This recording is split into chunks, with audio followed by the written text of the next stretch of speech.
El artesano sabe que todo empieza entre sus manos, su cabeza y su corazón. ¿Y si conociéramos de dónde vienen las cosas? ¿Quién las ha trabajado? ¿Qué sentido tienen? ¿Qué pasaría entonces con el concepto del valor? Sentir las texturas, moldear lo material, mostrar cómo se elaboran las cosas.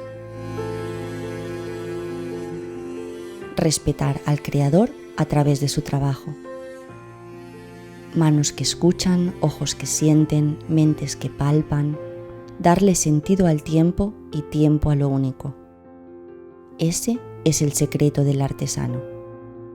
El trabajo auténtico debe ser una fuente de arte, gozo y felicidad personal, y por eso nadie puede realizar un buen trabajo si no le gusta lo que hace.